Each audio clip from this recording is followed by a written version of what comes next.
Nobody has power over you except yourself. আপনার নিজের উপরে আপনার নিজের ছাড়া কারোর কোনো ক্ষমতা নেই।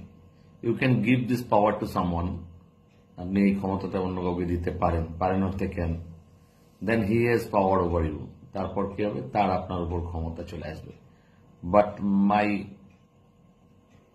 Purpose is here to make you free from all these gurus or all these kinds of bondages.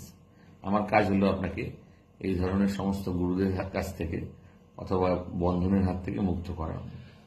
তো এখানে একটা সেন্টেন্সের স্ট্রাকচার রয়েছে, make you free. Make you free মানে মুক্ত করানো, অনেকটা পজিটিভের ব্যবহার। যেমন হাসা বলতে লাভ, কিন্তু যদি বলি আপনাকে হাসাবো, I will make you love, আমি আপনাকে হাসাবো। I will make you play, আমি আপনাকে খেলাবো কোন একটা ম্যাচে। তো ফিড মানে খাওয়ানো, ইট মানে খাওয়া, কিন্তু বেশিরভাগ ক্ষেত্রে এরকম আলাদা কোনো ভাব নেই, সেগুলোকে মেক ভার্বের সাহায্যে সেন্টেন্সগুলোকে করানো হয়। খাওয়াবো, দেখাবো, করাবো, কাউকে দিয়ে কোনো কাজ করানো অর্থে। তো এই সম্বন্ধে যদি আরো বেশি করে জানতে হয় সহজ সরল ভাবে, তাহলে আমি কমেন্ট বক্সে একটা আমার ইউটিউব চ্যানেলের লিঙ্ক দিচ্ছি, আপনারা অবশ্যই ভিজিট করতে পারেন। আর যদি আমার লেসনগুলো আপনাদের ভালো লাগে অবশ্যই লাইক এবং শেয়ার করবেন। Thank you.